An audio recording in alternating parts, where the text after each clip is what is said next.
Vader, in die naam van Jesus, ik kom zeggen, dank u voor de voorrecht, voor de geleerdheid wat ons in vanavond, bij God, om naar die woord van u te gaan luisteren. En om geleerd te worden door die woord, geïnspireerd te worden, opgecharged te worden, Heer. Ik bid dat jou van iemand naar mij luistert nou, dat hij of zij, Heer, hij die woord zal vatten. Gezien zal wees in zijn geest, in de naam van Jezus. Ik wil daarom zeggen, halleluja, halleluja, amen en amen. Daarbij is wel niet zo, de Heer niet zo aanbid, misschien niet zo handen oplig. En is wel 5 minuten niet voor de Heer dankie zeggen, voor de geleentheid. Zoveel mensen wat overleden, zoveel mensen wat in de hospitaal is, maar ons is tevoren vanavond om de Heer te kan loven, te kan prijzen. Aanbid om David is, aanbid om David is. Halleluja, halleluja.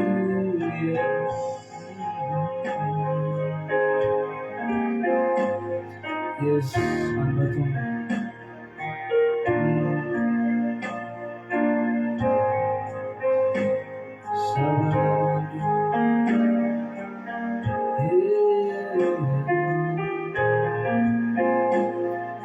Zoveel dankbaar geweest. Zeg weer dankie dat is. Nou wat zeg weer dankie. Halleluja, halleluja.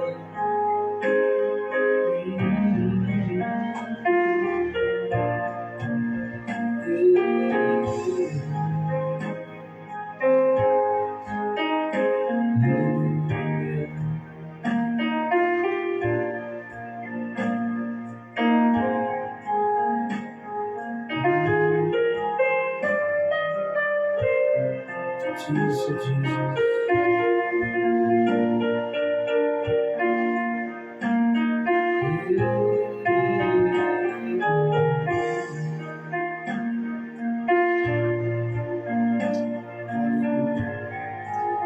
Yes, wat hij wil zeggen. Maak je zaak op Jezus zaken, maak je zaak op Toren's leven is. Hij is altijd daar, dit is iets. Zal het ons tot een beetje verenigen van de wereld. En daarvoor zeg we dank je. Halleluja, halleluja. Ik wil verwelkomen vanavond hier bij de stem van Portugal. Hier aan zo'n voorrecht vanavond voor mij om samen met jou te gaan praten. En zoals ik hoeveel keer gezegd heb, dat is niet mijn stem niet, maar het is de stem van Portugal wat God heeft verkiezen om samen met jou te praten. Zondag vriend, ik praat met jou, gelovige, jonggelovige, ik praat meer met jou. Amen, zo. Ik besef maar te goed dat wanneer mense by die platform kom, dat jy meestal met gelowiges praat.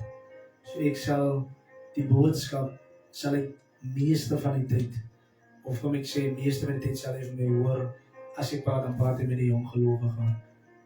Ons almal is geroep vir Sondags, ons almal is geroep om die gelowige te bring tot inkeer, maar sommige van ons is geroep om die wat in die Here in is, die wat nie hulle identiteit ken nie, in Christus, ons is geroep vir hulle, om vir hulle te leer, te lei, te guide, en vanaand gaan hy nie aan aanvisie, het gaan aanvies vanaand van guidance, amen, guidance. Kom ons gaan ons gepaste skrif toe wat ek graag sal met u wil deel, in Johannes 10 vanaf vers 10, wat ek met daar sal met u woord bedien,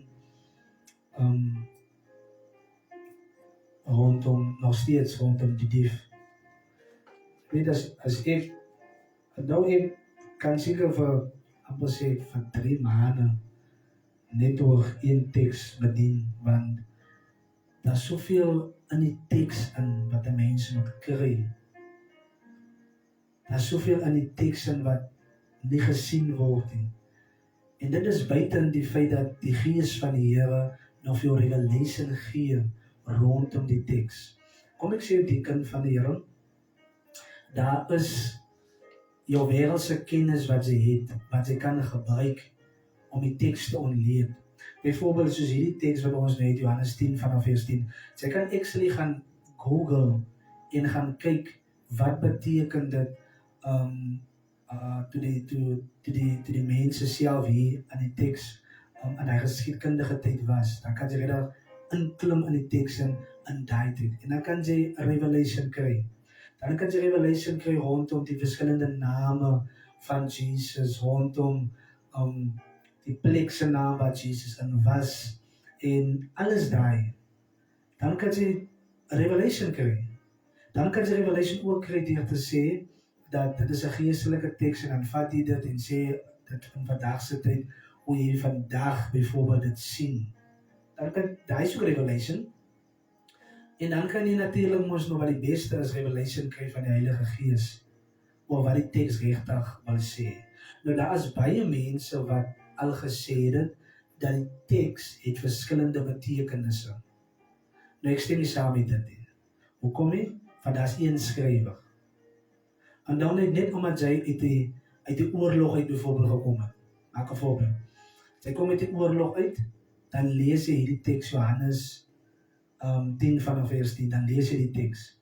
Maar as jy met 'n persepsie gaan lees van hoe dit in die oorlog was, dan gaan jy net die revelation kry. Are you following this? Man van die Here kom van die agtergrond, maar baie dankie. As jy uit die agtergrond van mediese kom, onderwys, whatever the case may be, dan sal jy revelation kry op grond van dit. So dit sê nie dat die revelation wat jy het, dit is die regte revelation nie. En dan het God praat met jou op jou vlak waar jy is. So as jy in die medies is en God wil 'n mediese boodskap aan jou deel, dan sal jy natuurlik in die lyn praat, want jy is nog op die level. Wanneer jy groter word, dan sal jy besef dat die teks het basies net een boodskap, en dis die boodskap van die Heilige Gees wat hy wil oordra aan die persoon.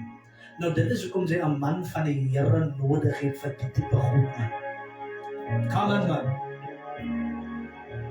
Jy luister hier, jy het nie 'n godsman nodig nie. Jy het 'n man van die Here nodig. Nie 'n godsman nie.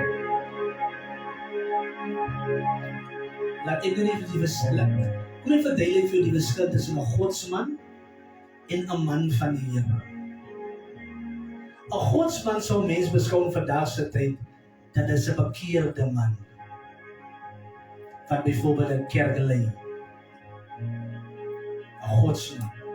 Dis ons enige mens aan 'n godsman, gaan dit godsman. Want zijn vader die man is bekeerd. Maar 'n man van die Here. Daar is seker nog eens 10 plekke waar die Bybel praat van die man van God. Elia was genoem 'n man van God. Moses was genoem in die teks 'n man van God. dan lei ons agter, of ons kom agter, maar dit is 'n man van God. Godsman, nie godsman, 'n man van God, 'n man van die Here. Maar dis weinig wat die teks regtig praat of vir jou sê, dat dit was 'n man of God. Want 'n man van God is meeste van die tyd 'n gestuurde man. 'n Man op 'n mission. En toe kry jy 'n man van sy pos af. 'n Man van God. Soos Johannes, die Bybel sê, daar was 'n man gestuur. En sy naam was Johannes. 'n Man van God. Iemand wat voor Jesus gekom het. Hy was nie die lig nie, maar hy het getuig van die lig. 'n Man van God. Ons praat nie van 'n man van God wat in die olie gegooi was, uitgespring het en nog steeds gesurvive. Come on, man. Ons praat van Jesaja. Ons praat van Jeremia. Mense wat in stukke opgesaag was. Man van God. Ons praat van Paulus, man van God, wat gebyt was deur 'n slang. En ons kan nou nog getuig en sê, maar daai man van God het niks oorgekom daai dag nie. Man van God. Kyk, die man van God het credentials agter hom. Jy kan bid nie. Man van God. Man van God. Dis 'n man van God. Getuienis agtervolging. Noem hulle maar op. Jy kan maar sê Daniel, Daniel, man van God. In die leeukuil.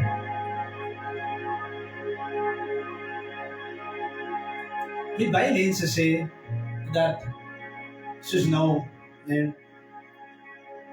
Ja, jy kan sê, kom ek gee die stukkie van Daniel.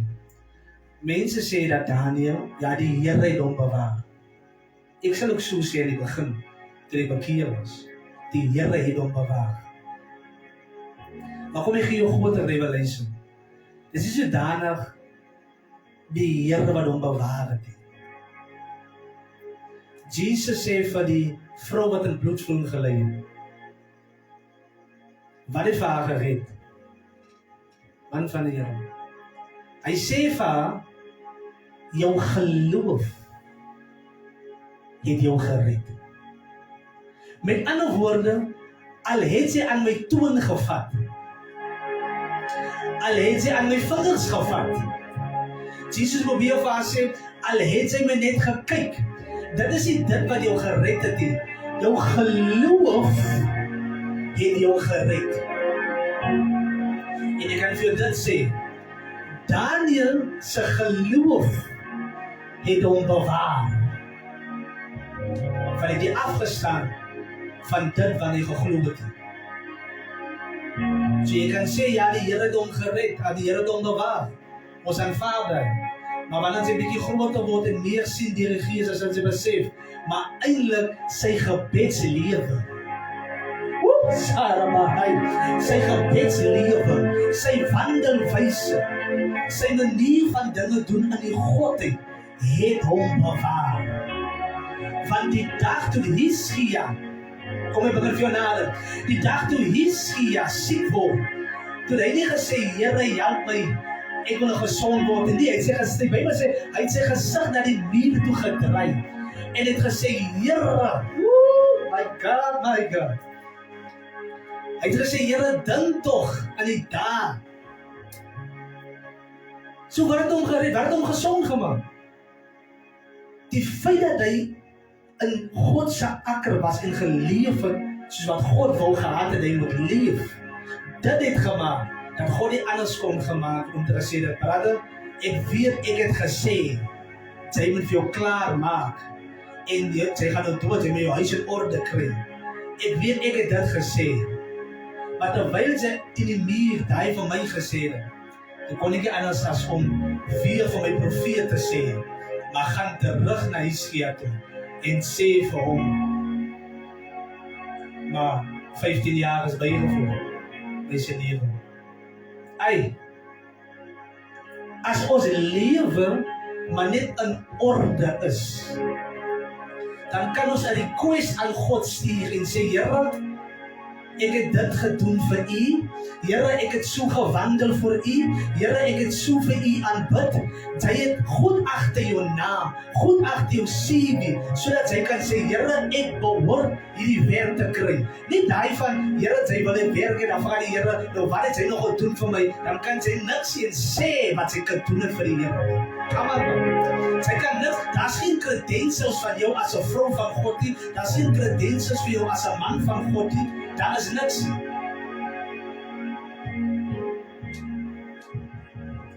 En die duiwel poog juis vir daai credentials. Hy poog juis sodat ons die daai tipe credentials kan opmaak, sodat ons weer om van die dag 'n platform het om op te kan staan, sodat jy vir die Here kan vra.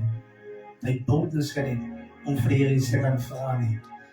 En dis nie 'n geheim dat, soos ek vir jou gesê het, dat die dief het gekom om te steel, te slag, te roof, te plunder.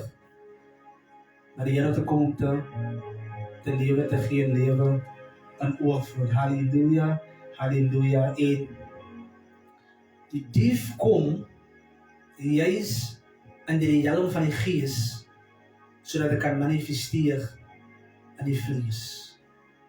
Ek gaan dit weer sê, die duiwel kom juis in die helm van die Gees, sodat dit kan manifesteer in die vlees.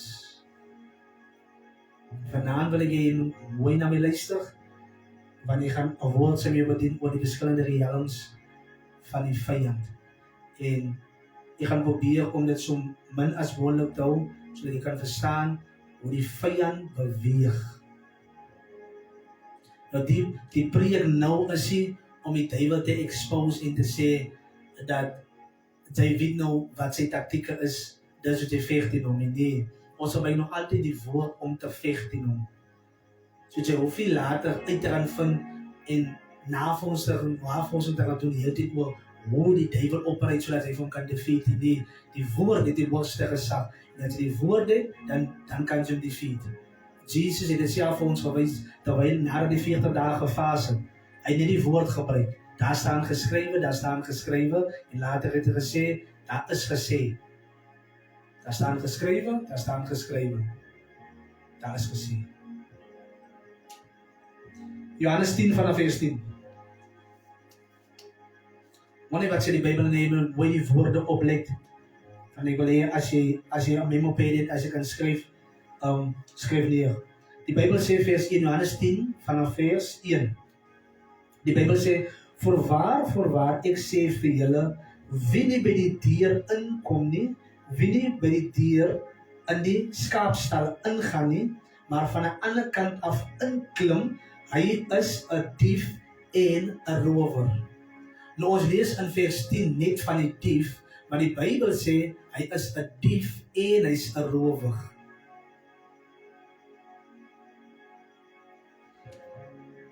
Lees mooi, hy is 'n dief en hy's 'n rower. Daar's 'n verskil tussen 'n dief en 'n rower.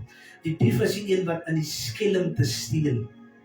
Die dief volgens die Bybel is die een, en ek praat nou saam met jou, as ek sê volgens die Bybel, dan sê ek die Hebreëse woorde. Ek het al reeds het opgelees wat die Hebreëse woorde dief en rower is. As jy kan sê, dan kan jy self daar gaan Google. Jy kan gaan lees wat dit is, 'n dief en wat dit is 'n rower in die Hebreëse teks. Maar die dief is die een wat in secret steel. Hy is die een wat skelm steel. So niemand weet wanneer hy kom nie, niemand weet wanneer hy gaan nie. Jy kom net agter, jou besittings is weg. Daai is 'n dief daai. Die rower, en bygesê die dief, is die een wat ook, daar is die violence betrokke nie. Want niemand was daar toe hy gesteel het nie. Daar is geen violence betrokke nie. Nou dit is waar die rower gaan kom. Die rower is die een wat, hy het die vrees vir mense. Hy rob jou. Hy kom na jou toe, hy vat jou goed af, terwyl jy dit het op jou. Dit is erger as die een wat die dief is. So die rower is die een wat fisies die daad doen, terwyl die slagoffer daar is. Dis die rower. Jy kan nie iemand roof, jy gaan nie vir my kan sê, ek was geroof, en toe jy nie by nie. Nie die slagoffer is by, wanneer daar geroof is. En dit is hoekom, in die Hebreëse teks, dan gaan daar violence betrokke.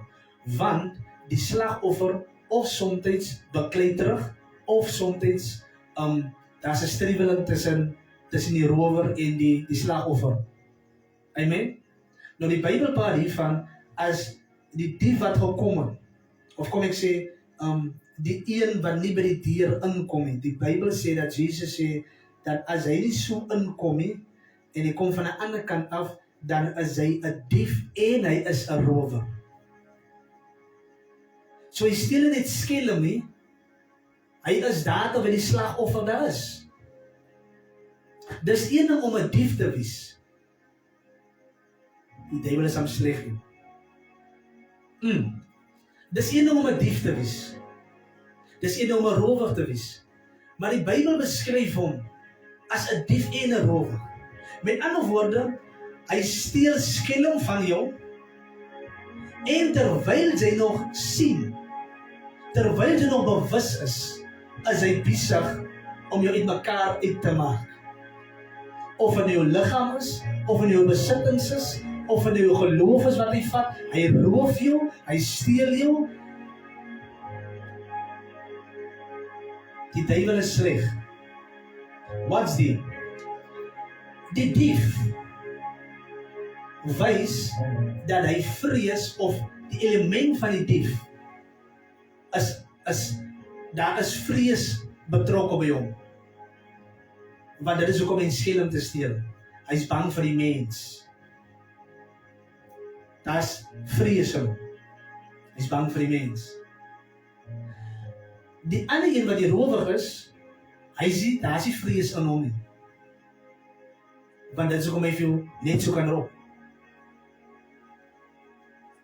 In die Bybel beskryf die duiwel as een, die dief en 'n rower. Met ander woorde, daar is nie vrees vir die Here nie. En maak dit nie sin nie, as hy vrees vir die Here gehad het, dan sou hy in die eerste plek nie gesê het, ek wil in die plek van God gaan sit nie. So as hy vir God nie vrees het nie, wat nog te sê van die mens? Hy het nie 'n vrees vir jou nie. Ek het dit dan vir jou gesê, hy is nie bang vir jou nie. Dit is hoekom hy ons geloof wil steel. Dit is hoekom hy ons geluk wil steel. Dit is hoekom hy ons worship wil steel. Dit is hoekom hy ons vreugde wil steel. Dit is hoekom hy ons liefde wil steel. En die Bybel beskryf dit hom, hy steel dit net skelmpies nie, waar jy later agterkom, ja, ek het iets met liefde vir die Here nie. En sy kom nie sy agter nie. Sy kom agter waar sy sê, ja, ek het nog net my liefde verloor vir die Here, of ek het nog net my lus verloor. Jy het dan opgestaan in die oggend en sy het gebid en sê myself, ek het nie meer lus vir bid nie. Daar is die duiwel. Dan moet jy weet, sy was geroof gewees. Sy soeder was. Sy was geroof nog eens. En die Bybel beskryf hom as 'n wat? 'n dief en 'n rower. 'n dief en 'n rower. Nou, hy opereer in die geestelike realm. Die duiwel, onthou, die duiwel is 'n gees. So nou moet jy weet, hy opereer in die geestelike realm. As hy steel, dan steel hy soos hy nou gesê het, hy steel jou liefde, hy steel jou geloof, hy steel jou vreugde, hy steel even jou tyd. Come on nou.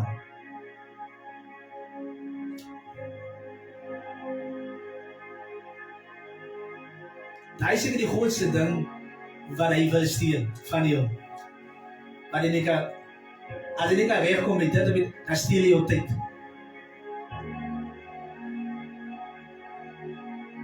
Iemand sê een keer, ek is te besig.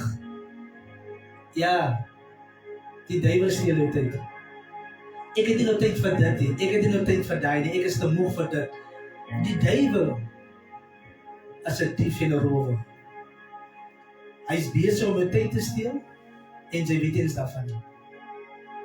Wat maak 'n dief? Hy steel in secret. Jy kom nie agter, hy is besig om te steel nie. Maar wat gebeur? Wanneer die deel klaar is, wat's dit? En dit is waar die man van God inkom. Wanneer die toneel klaar is, dan kom doen die, as jy nou die speler, kom doen die investigation. Dan kom hulle agter maar die is gesteel en die is gesteel. En as ons nou nie weet meer wat is gesteel nie, of jy kan nie meer sê wat is ook gesteel nie, dan sal die dinge sê, miskien fingerprints hier en daar, die is ook gesteel. Die spiere kom identifiseer dan ook wat gesteel was. Die spiere identifiseer die fingerprints. Kom maar nou. Want die spiere het tools en insig om te kan sien waar die dief was. Ek wil dit met my mooi volg. En daai is die plan van die man van die Here. Daai is die plan van jou herder. Are you following this? Dit is die plan van jou herder. God stuur 'n man in jou lewe in, sodat hy kan identifiseer, dit is die duiwel die. En hy sal vir jou sê, maar brother,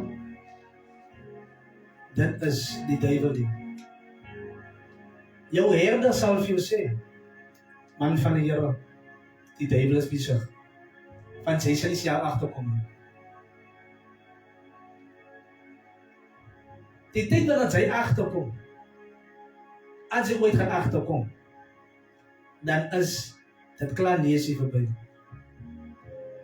Net so sommige mense, hy is agterkom, die pot is nooit gesteel nie, die dief steel die pot, want as hy wil kos maak, dan, waar is my pot? Dit is weg. Sien jy dat? Die tyd wat hy liefde nodig het om vir jou vyand te gee, dan kom jy agter, ek het die liefde nie. Kan ek preek vanavond? Die tyd wat hy agterkom, maar ek het nou vriendelikheid nodig, dan kom maar die norse, dan sê jy, Here, maar waar is my vriendelikheid? Ben ek nie vriendelik met die persoon gewees het nie? Dan voel jy so sleg, want hy het nou 'n slegte antwoord vir die persoon gegee. Dan sê die Heilige Gees vir jou, halleluja, maar gaan terug en gaan vergewe. Dan sê jy, nee, jy wil nie vergewe nie. Die duiwel het ewen jou vergewensgesindheid hy gesteel. Sy kom nie agter nie, nou kom die man van die Here, en die man van die Here sê vir jou, my kind, die Here sê, vergewe en vergeet.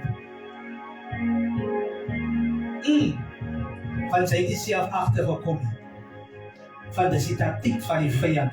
Dit is hoe hy steel. Secretly. Hy beweeg in die gees. En dan manifesteer dit in die vlees. Nou, wat sê die helm? As ek praat van realms, dan praat ek van, net so sag as my nou gaan. As ek praat van realms, en skryf dit neer, wat is 'n realm? 'n realm is somtyds, of kom ek sê, 'n realm nommer 1, ek gaan 'n klomp dinge noem wat 'n realm kan wees in vandag se tyd. Kom skryf dit neer saam met my. 'n realm kan wees 'n mindset. So jy het 'n realm van hoe jy dink. Dis jou eie wêreld.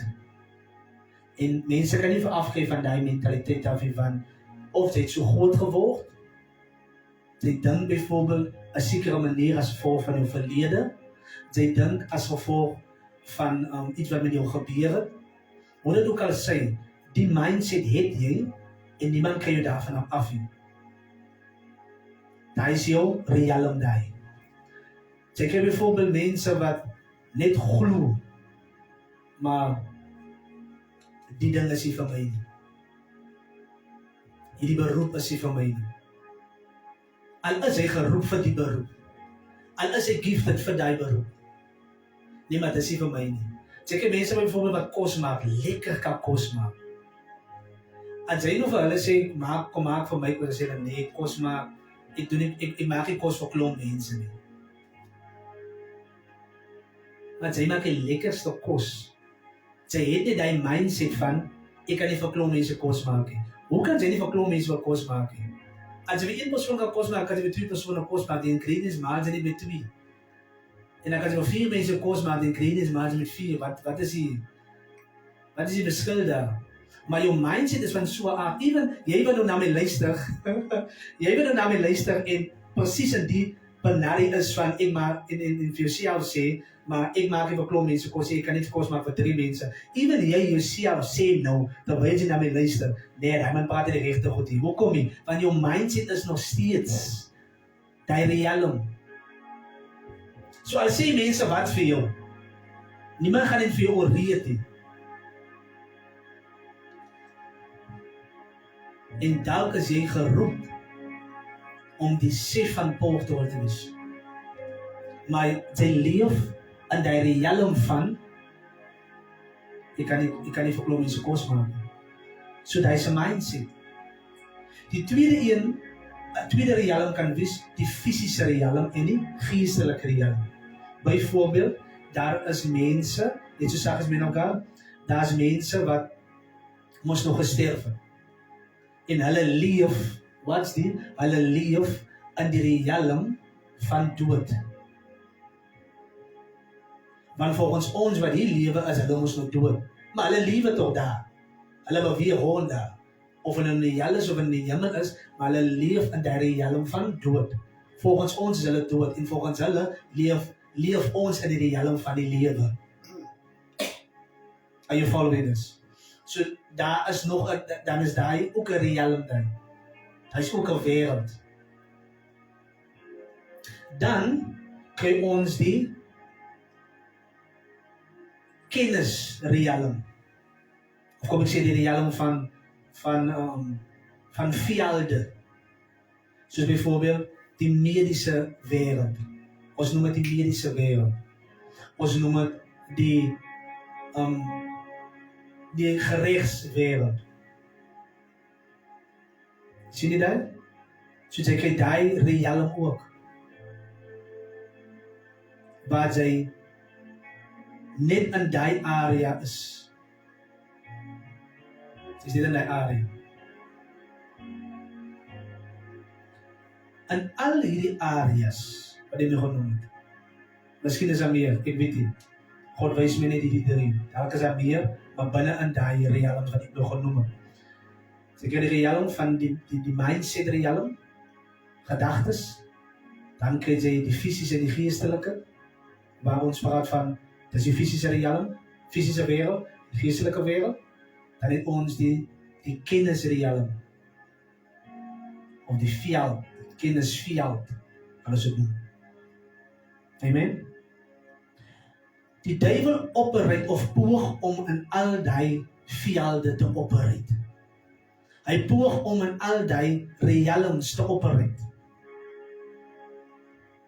Want, glo dit of nie, elke mens operate in die realm. Wat's dit? Jy as 'n mens operate in jou gedagtes in die realm. Jy het 'n mindset. So jou mindset kan gechange word. Jy operate hier in die realm, die fisiese realm. Want jy beweeg rond, jy vat mense, jy ry in 'n kar, jy loop. So hy operate in die realm. Jy operate even in die geestelike realm, want ons bid in die geestelike realm, na die geestelike realm toe. Met ander woorde, ons het nog steeds kontak. Alhoewel as jy kontak het byvoorbeeld met sekere dooie mense nie, maar ons het kontak met engele. Ons het kontak met die geveg wat aan die gang is. Soos wat die Bybel van sê, ons worstelstryd is nie teen vlees en bloed nie, maar teen die owerhede en magte in die lig. So ons operate in die realm ook, want ons bid en die realm se dinge manifesteer hier. Amen? Hulle is nog met my. En dan operate ons ook in die kennisrealm. Want daar is sekere velde waar ons is in die wêreld. Sommige van ons is in die gerechtsveld, sommige van ons is in die medies, sommige van ons is in die akademie, in die politiek, die sport. En as jy nou miskien dink, jy is nie in 'n veld nie, jy is in 'n veld. Daar is 'n veld vir jou.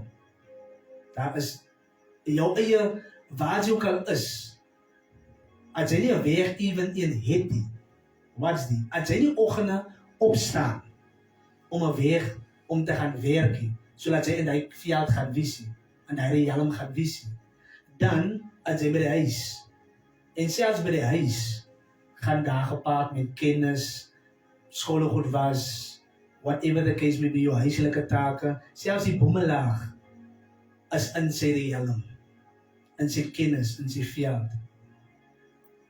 Dat hulle nie diepte daarvan gaan, maar elkeen is in 'n realm dan. Soos ek kan nie vir my sê, jy operate nie in enige realm nie. Jy operate daarso. So dit is wat die verskillende realms is. Amen? Verskillende realms is. Hoe weet ek dat? Natuurlijk die Bybel leer vir ons dat. Ek kan nie vir jou natuurlijk al die tekste gee rondom hoe ons tot op hierdie goed gekom het. En sommige van die tekste in die Bybel is van so aard dat jy moet afleidings maak. En ek sê nie afleidings in die sin van jou eie gedagtes gebruik nie, maar as 'n leraar gebruik ons skrif om nog 'n skrif te interpreteer. Amen. Skrif interpreteer skrif. So die een skrif ondersteun die ander skrif. Ons vat nie net een skrif en dan lees ons en dan maak ons 'n hele lering van dit. So ons aanvaar dat skrif interpreteer skrif en dit is presies wat ek gedoen het in my eie tyd en dit is kom jy vir my het. Van ons doen dit. Ons word geïnspireer om dit te doen, sodat jy nie dit hoef te doen nie. Maar as jy dit doen, sodat jy in elk geval by dieselfde antwoorde uitkom, maar God inspireer ons op so 'n spesiale manier, gee vir ons 'n woord van wysheid, sodat ons dit aan jou kan gee.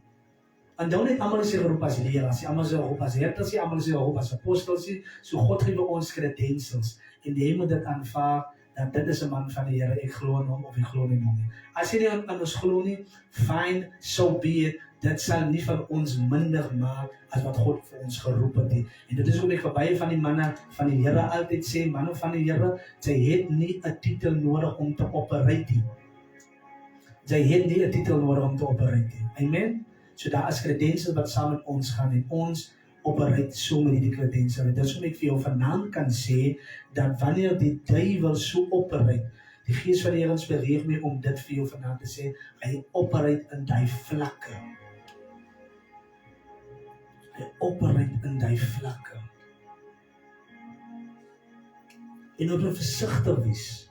Dit is hoe die Bybel sê, as dit kom by die gedagte realm, wat sê die Bybel? Kom man, wat sê die Bybel man? Moenie gelykvormig word aan die wêreld nie. Daai woord wêreld word getranslate as realm. Daai woord word getranslate as die mindset. Van wat sê die Bybel verder? Die Bybel sê moenie gelykvormig word aan die wêreld, maar word vernuwe deur julle denkwyse. So wat die Bybel eintlik vir ons sê daar, soos moenie gelykvormig word aan die realm nie.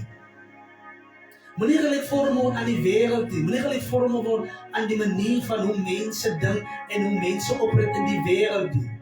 Moenie gelykvormig word aan hierdie realm nie, word vernuwe deur die woord se realm. Sien jy dit? Word vernuwe deur die woord se realm. Van wat sê die woord teenoor die wêreld? Want as jy die woord het en wat as jy die wêreld het, gaan daar verskillende wees. Die is 'n ding van botsing van realms, halleluja. Maar wanneer jy kom by die botsing van gedagtes en jou gedagtes swaai na hierdie kant toe, na links toe, dan sê die Here nee, jou gedagtes moet swaai na regs toe. Dit lyk miskien maar, dit lyk miskien dit gaan nie werk nie, dit lyk miskien dit gaan nie uitwerk nie, maar die Here sê moet nie gelykvormig word aan die realm nie. As dit kom by die kennisrealm, as dit kom by die geregs, as dit kom by die medies, as dit kom by die akademie, by die realms waar ons daar is, dan het die woord iets ook daarop te sê. En dan net die wysheid wat daar betrokke gaan. Wat sê die woord? Dat Christus is ons wysheid. Are you following this? Christus is ons wysheid. So alhoewel ek in die mediese veld is die wysheid van die Here. Oh, halleluja. Onthou net, dit so vas maar nou. Onthou net, daar is 'n verskil tussen wysheid en intellek. Daar is 'n verskil tussen wysheid en kennis. Iemand wat wysheid het,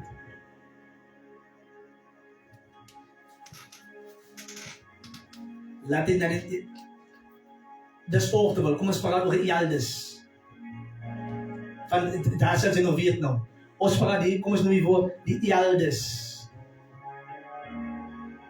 Die elders. Die manne met die grys hare. Hulle het die skool gegaan nie. Karubo Shandalaya. Die manne het die skool gegaan, die Sabie het die skool het, maar hulle is slimmer as die manne wat die grade het. Hulle is slimmer. Iemand hoor nie wat ek sê nie, man. Die manne met die wysheid. Wysheid is nie gekoppel aan intellektie. Wysheid is nie gekoppel aan jou grade nie. Wysheid is nie gekoppel aan die feit dat jy sê, maar ek het die ding agter my naam en ek het by die skool gewees en ek was by Oxford en ek was by weet nie wat so volksskool en by die college, by high college nie. Die manne met wysheid, die vroue met wysheid kan nou vir jou iets sê, dan werk die ding en hier bereken sy nou nog uit. Want sy moes die graad sy moes die... So daar is verskil tussen wysheid en wat sê God? God sê dat Christus is ons wysheid. Nie ons kennis nie, nie ons intellektie, maar ons wysheid. Wat is wysheid? Volgens die Bybel, as die mense mooi verstaan, as jy agterkom, dan is wysheid die regte antwoord, die regte oplossing, op die regte tyd, op die regte manier. En waarvanaf kom het? Inspirasie. Dat kom uit 'n boek uit hier. Nie, jy verstaan nie wat ek sê nie. Dat kom uit jou verhouding uit van die Here.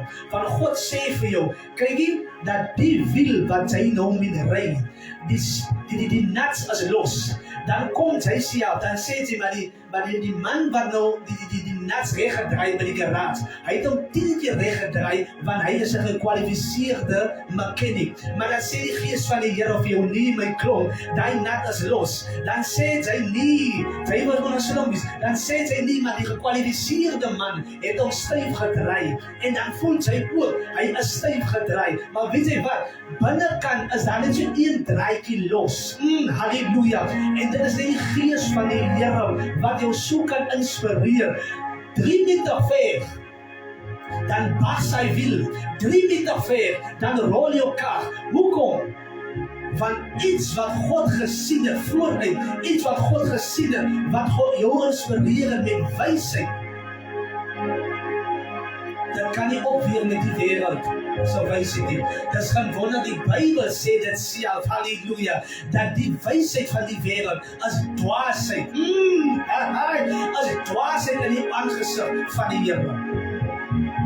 Want geen kennis van die wêreld kan opweer teen die wysheid van God nie. So intellek, nee, daar is 'n antwoord. Daar is 'n antwoord. Daar is 'n antwoord. So die duiwel gaan nie vir ons daar wen nie. Die duiwel kan nie vir ons wen in die gedagtes nie, want ons word vernuwe deur die gedagte. Are you following this? Hy gaan nie vir ons in daai realm wen nie. Ek wil hê jy moet dit vanaand sê, hy gaan my nie in daai realm wen nie. En die Bybel sê in elk geval, elke gedagte wat nie van God af is nie, moet hy gevangen neem. Het ek eendag die woord gepreek? Nee, toe sê ek vir julle, yes, toe sê ek vir jou, dat die gedagtes wat nie van die Here af nie, hy sit hom in die tronk, hy maak hom vas, halleluja, want die Bybel sê, jy moet hom gevangen neem, jy moet hom kluisenaar neem, en jy gaan hom nie parol gee nie, hy gaan nie uitkom nie. Elke gedagte wat nie van die Here af is nie, dan neem jy gevangen. So, ons wen by ons gedagtes, die dief gaan my nie daar wen nie. Die dief gaan my ook nie wen, soos ek nog gesê het, by die wysheid, by die intellect. Want onthou net, in die mediese veld, in enige veld van kennis, die rechtsveld, die politiek, die whatever veld daar is, die wysheid van God, sal altyd wen. Nou kom ons na die fisiese realm toe. Hy wil jou steel deur jou liggaam op te mos. Wat het ek vir jou gesê? Die Bybel sê dat dieselfde Gees wat Jesus die dood het opgewek, hy sal jou sterflike liggaam weer lewendig maak.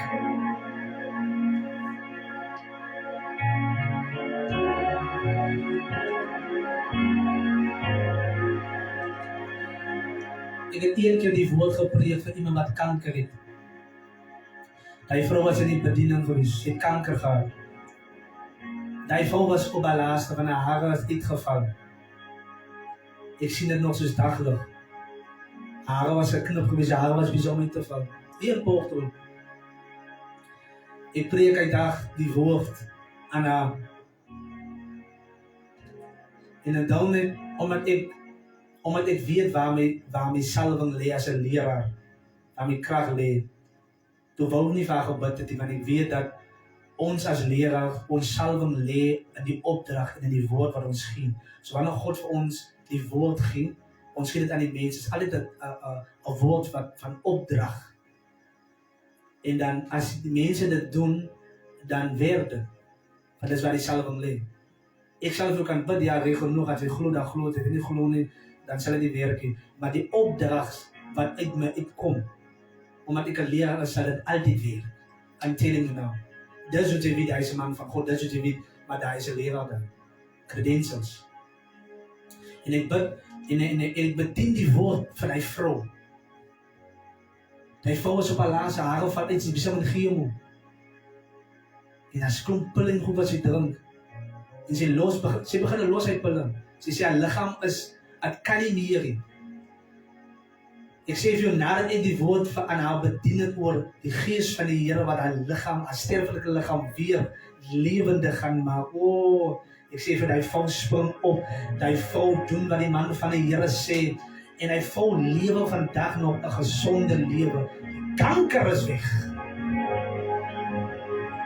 Nie omdat ek so gesê het nie, maar omdat dieselfde gees wat Jesus uit die dood het opgewek het haar sterflike liggaam, wat die vyand probeer uit mekaar het gemaak het, wat die dief gekom steel en geroof het. Ek sê vir jou vanaand, halleluja, daai krag van die Here, die gees van God het in haar liggaam geopereer en sy is vandag vry van die kanker.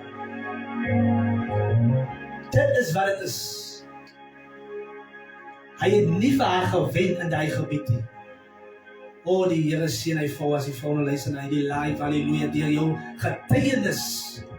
En daar soveel mense dat in die keer gekom, en hy bediening en tot geloof gekom, want sy is 'n lewendige getuie nou nog in die bediening.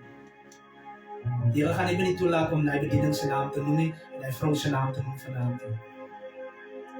Maar sy heiliglik loop sy vandag in die strate van Portland, en sy was geïnspireerd deur die woord. Dat dieselfde gees wat Jesus die dood het opgewek, het haar sterflike liggaam weer lewendig gemaak. So die duiwel gaan nie vir ons wen as dit kom deur ons liggaam.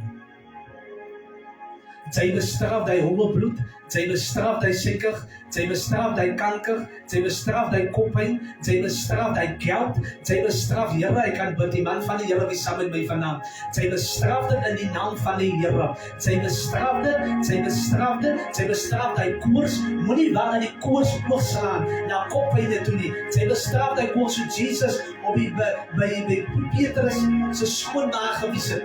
Toe bestraf hy koers. Sy het opgestaan. Sy vat te lank, luister nie, sy vat te lank. Nou slaat dit oor na kanker toe. Sy gaan nie nou geloof het om vir kanker te bid nie, maar toe die koppyn daar was, toe die koers daar was, God leer aan vir ons, Jesus leer vir ons, dat sy koers gaan bestraf. In die heidenlike wêreld kan jy koors bestraf. Daar is 'n probleem dat jy hoestroep of koors mengsel gebruik nie. Maar as God vir jou die wysheid gegee het dat sy koors kan bestraf, why are you not doing that? Want die koors, as jou temperatuur in elk geval, nou gaan ek al medies doen, maar as jou koors in elk geval hoog is, dan is daar 'n groot kans dat jy later ander siektes kan kry, want jou koors is hoog. So as jou koors hoog is, dan lei dit tot ander siektes. Dan maak jou vatbaar vir ander siektes. So waar kan jy begin? Bestraf die koors. Bestraf die koors. Nou, hoekom kan jy koors bestraf? Want koors is 'n gees.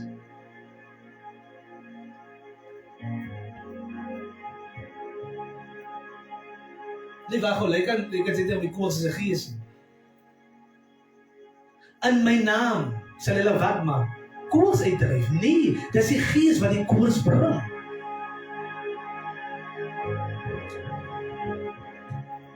Sit dit by mekaar. Laat dit sin maak. Laat dit sin maak en laat dit insink. Koors is 'n gees. Vir die wat jy geweet het. Die Bybel leer vir ons dat Jesus het die koors bestraf. Met wat? Met medisyne. Hulle het met woorde gedoen. So as koors sodanig 'n fisiese ding was, hoekom het Jesus die fisiese goed gebruik en dit het ook gewerk het?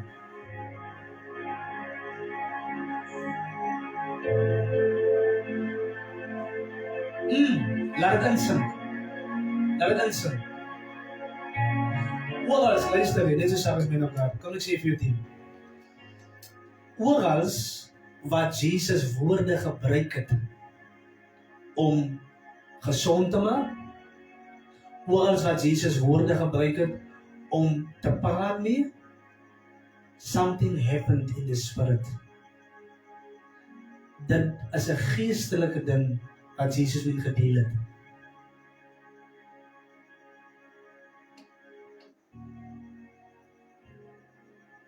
Iemand sê een keer dat Jesus het met die boom gepraat.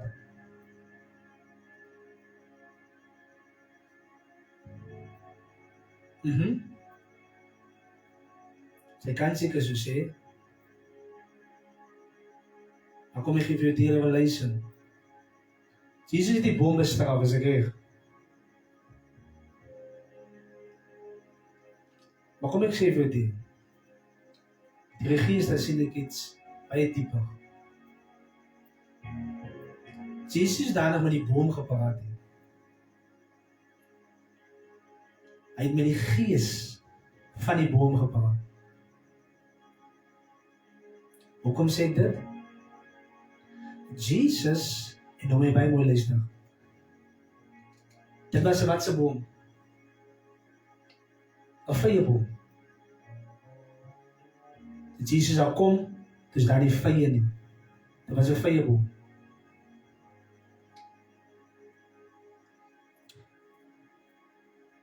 Jesus is wie? Hy word ook beskou as die tweede, of soos ek al dit sê, die laaste Adam. Die laaste Adam. Die eerste Adam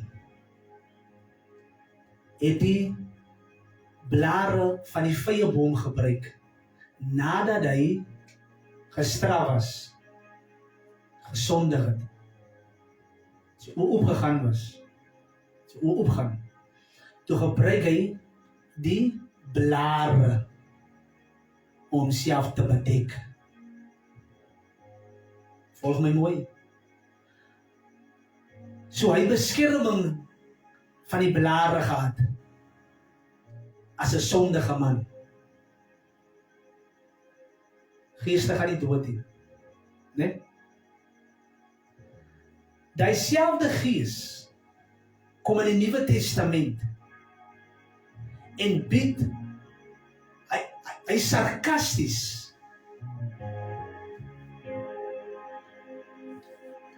om nogals vir die tweede Adam ook te sê, ek het die vrugte nie, maar ek het blare, as 'n reminder dat ek het provision gehad, ek het beskerming gehad vir die eerste Adam. En hoe antwoord Jesus vir hom?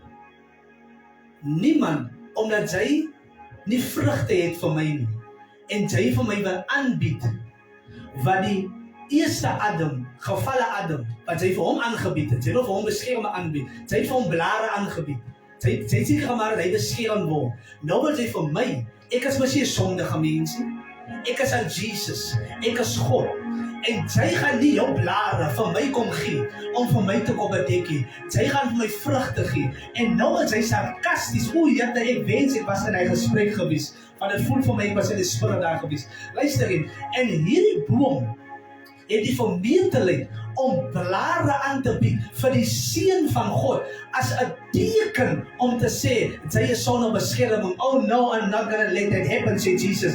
En Jesus sê, bestraf sy dan nou.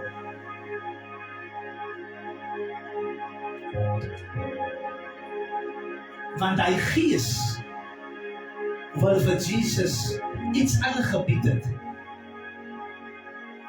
Hy wil vir Jesus daar aangebied het. Blare aangebied het. Dit is nie net 'n ding van Jesus het kom by jou vyeboom aan, hy kom by jou vyeboom nie. Kyk baie dieper daarna. Want dieselfde vyeboom, of dieselfde gees wat agter die vyeboom is, wil vir Jesus Christus, die seun van God, wil hy wat wil aanbied? Blare. En wat maak Jesus? Hy bestraf die vyeboom. Nou sê ek nie, dit was die gesprek wat plaasgevind het nie. Maar ek probeer net vir jou sê, dink 'n bietjie dieper daaraan. Die gees, dan sien sy dit. Sy sien dit. Want dit is nie 'n fisiese ding nie. Ons opereer in die gees. Dat so vir jou kan sê, dat koors as 'n gees. Koors as 'n gees. En maar dat Jesus gepraat het met 'n fisiese ding, met 'n fisiese element, dan moet jy weet, daar was 'n gees agter dit. Wees bewus van dit. Daar was 'n gees agter dit. Van dit is waartoe die geestelike riem poog om ons oë toe te maak en dat ons net dink alles is tyd. Al die goed is tydelik hier. Al die goed is tydelik. Die Bybel sê dit self. Dit wat ons het en dit wat ons sien is tydelik. Dit is tydelik. So dit wat geestelik is, dit wat ons nie kan sien nie, daai is vir ewig. Daai is vir ewig. So ek wil die kind van die Here, jou mindset, dit is 'n gees. Want die geestelike riem, ons beklei ook daarso. Maar ons gaan ewen in daai riem opwen. Die Bybel sê, as word stryd is nie vlees en bloed, maar die owerhede en magte en die lig. Ons wen daai riem, wen ons lag. Want iemand het daai vir ons gewen. Jesus het daai riem vir ons gewen. Ek hoor van wat Jesus sê. Hou goeie moed. In hierdie wêreld sal julle verdrukking hê. Maar hou goeie moed. Ek het al reeds die wêreld oorwin.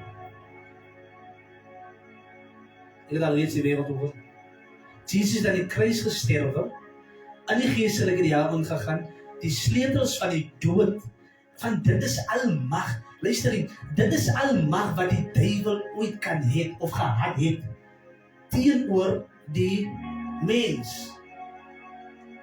Mense die dood gevrees, want hulle het geweet as hy dood, dan gaan hy na die duiwel toe. Hy het die sleutels van die dood gehad. Maar Jesus het vir iets anders gewys. Jesus het gekom en het die sleutels van die dood van die duiwel gevat. En die enigste manier om dit te doen, is om in sy riem in te gaan en dan weer uit te kom. Want niemand het nog daar uitgekom nie. Almal het gegaan, maar niemand het nog uitgekom nie. En wat se guts het iemand net om op die aarde te staan, om in hierdie riem te staan en te sê dat ek sal doodgaan en sal ek weer opstaan. Wat se man het hy? Simon guts het om daai te doen, regte waar. Want terwyl ons vir jou was daar by die lijkhuis, terwyl ons jou begrawe, terwyl ons hier besef, dan besef ons die man is dood. Die mag dit nie maak nie. Maar vir 3 dae Jesus in die graf gewees en in dieselfde graf het hy opgestaan en hy het vir ons gewys dat hy is bemagtig om daardie riem te wen. En nou sê hy vir ons kan in die riem van nou kan ons wen. So ons wen in daardie riem, kom aan man. Ons wen altyd in die geestelike riem. Die Bybel sê ons, nou kan jy verstaan hoekom die Bybel sê ons is meer as 'n oorwinnaar. Want in elke riem wat die duiwel wil opbreek, ons sal altyd daar kan wen. Wat se riem is daar waar hy wil inkry by jou? By jou finansies? Nee, want daar's te veel wysheid wat jy kan gebruik. Waar wil jy nog inkry? By jou kospotte? Nee, in daai riem, jy sê, nee, God sorg vir die bossies. Come on man, God sorg vir die diere en God sorg vir die plante. Hy sal sorg vir jou, jy leef in daai riem. Hy wil jou gedagtes byvoorbeeld aanval. Daar's nie kos in die huisie. Nee, maar jy kan altyd sê dat die Here het gesê, halleluja. Die Here het gesê dat ons as die Here het gesê dat as al die provision wees. Die Here het gesê dat hy is my herder. Die Here het gesê dis vir alles in staat. Die Here het gesê dat daar altyd voorsiening wees.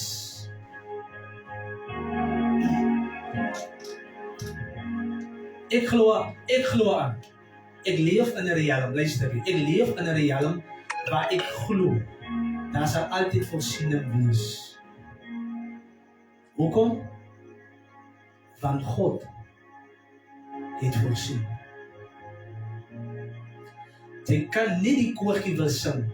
Die Here het 'n plan beraam. Dan Waar's my Pinkstermense? Jy kan nie sing dat guns is op pad. Jy kan nie wil sing dat hy is die lelie van die dale. My God kan alles vir my doen. Come on man. Moenie jouself vassin in my suster, my broer. Moenie jouself vassin nie. Maar jy kan nie dit wil sing en nog steeds dieselfde lewe lei as if daai koortjie nie deel is van jou lewe nie. Die Here kan dit vir jou doen. En op God is klaar gepreek. Die Here kan dit vir jou doen. Die Here kan dit vir jou doen. En die dief, hy kan maar kom om te steel, om te roof, hy kan maar kom. Maar die Here het gekom om vir ons lewe te gee en lewe in oorvloed. En dit is die lewe wat God van praat. Hy het gekom om vir ons lewe te gee van oorwinning. Die lewe is die lewe in oorvloed. Hy het gekom om die lewe vir ons te gee. Kom maar as hy het gekom om vir ons lewe te gee waar ons in elke riem sal ons wen. Want sy is meer as oorwinnaar. Sy gaan wen. Sy gaan wen. Hy kan maar net speel met die leuns. Hy kan maar net speel met jou onkunde. Hy kan maar net speel met jou gevoelens. Maar so seker as wat die Here leef, het God seker gemaak dat ons in elke riem sal ons wen. En dit is die lewe wat God vir ons kom gee. Men of God, jy kan wen. Jy kan altyd wen. Moenie dat jou mond die oorsaak is dat jy verloor. Want jy sê wel nog stel om te verloor. Jy sê wel nog stel om te verloor. Ek hou van iemand sê een keer, en dat is zo'n mooi voorbeeld, dat, sê bijvoorbeeld nou, hy het een ander voorbeeld gemaakt, maar kom ik breng een voorbeeld voor jou bij het nader en dan ga ik afsluiten. Een mens het twee benen. Hy is wel nog stil om te lopen. As hy nie twee bene, ek praat van die persoon al twee sy bene. As hy nie al twee sy bene het, of kom ek sê, as al twee sy bene het en nie kan loop, dan verklaar ons hom verlam. Ok? So die persoon is verlam. Maar in jou reg mind, weet jy dat 'n normale mens is veronderstel om te kan loop. So ons gaan daai persoon vat en sê, dat hy is disabled. Are you following this? Want normale mense is veronderstel om te kan loop met sy 2 bene. En dis presies hoe dit in die godheid ook is. Net omdat daar sommige mense is wat nie altyd weet nie, beteken dit nie dis die lewe wat God vir jou uitgesit het nie. Net soos God wil hê dat elke normale mens moet sy 2 bene kan vat en kan loop. En dat die leefstyl is van 'n mens. Dis hoe God wil hê jy moet leef as 'n gelowige. So ja, daar is mense wat verlam is. Jy volg, daar is mense wat verlam is.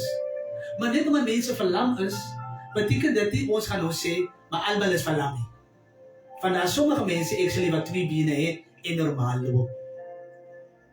Maar weet jy wat in die godheid gebeur? Soos wat ek die voorbeeld noem, in die godheid, omdat meeste mense verlam is. Nou sien sy iemand wat kan loop. Dan sê jy nie, hy sê wat die Here wil. Hoe kan hy man so lewe wil het? Maar dan is dit die lewe wat God wil gehad het, die persoon wat het.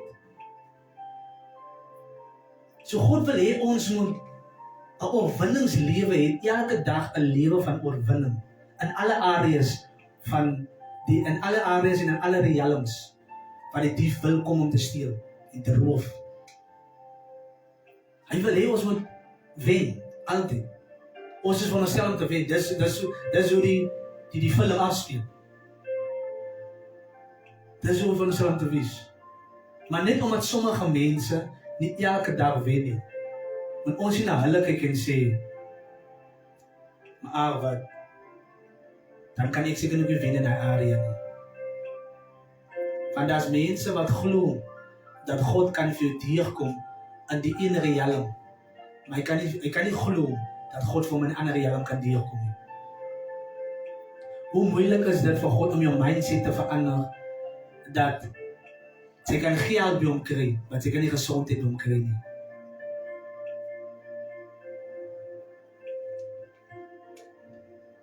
Jy glo God maak jou siek, maar jy glo ook God kan vir jou geld gee, vir jou deurkom. Dis mos nou onsin. Om te dink God kan vir jou geld gee, God kan vir jou pos gee, maar die moment as jy siek raak, toe sê jy, maar dit is God wat vir jou 'n les wil leer, want hy het gestaan met die wat aangevang het.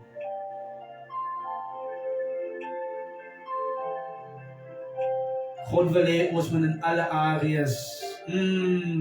God wil hê ons moet in alle areas. God wil hê ons moet in alle areas.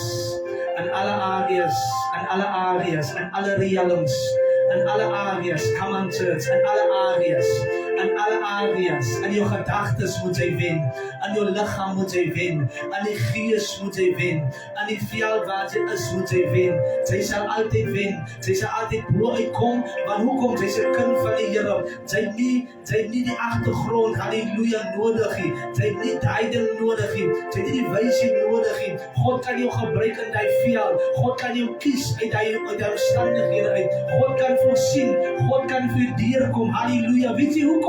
Want hy is 'n waarmaker van sy woord. Gee God prys, halleluja. Hy is 'n waarmaker van sy woord. As hy vir jou deurkom in 'n intellekveld, dan kan hy vir jou deurkom by jou gesondheid, dan kan hy vir jou deurkom in die finansies, dan kan hy vir jou deurkom, hy kan vir jou in alle areas kan hy vir jou deurkom. Hoekom? Want hy is God en God alleen, en dit wat hy sê, sal hy doen, en deur sy woord sal hy dit volbring. Vader, in die naam van Jesus, Here, ek bid vir my luisteraar. Here, ek bid Here vanaand dat hy sal glo en kan besef en kan aanvaar die woorde wat in my mond uitgekom het, Here. Die woorde wat uit my lippe uitgebons het na sy hart toe. Ek bid Abba Vader dat hy geseën sal wees. Ek bid dat hy sal groei, dat hy sal kan aanvaar in die naam van Jesus. Dat hy in alle areas gekom het om lewe te gee. Maar die duiwel kom in alle areas om te verwoes en te steel.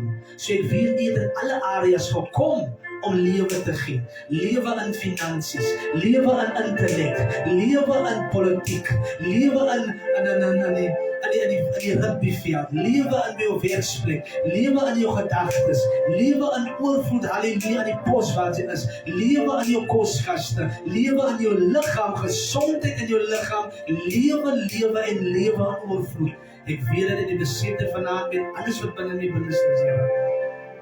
Ek glo dit vanaand, Here, dat hy jou sê dit ook glo in die naam van Jesus. In die naam van Jesus. Lewe en lewe in oorvloed. Bid ek op sy lewe toe in die naam van Jesus. En die kerk sê amen. En die kerk sê amen. Halleluja. En die kerk sê amen. En die kerk sê amen. Glory to God. Lewe en lewe in oorvloed. Dis wat hy vir ons gegee het. In alle areas.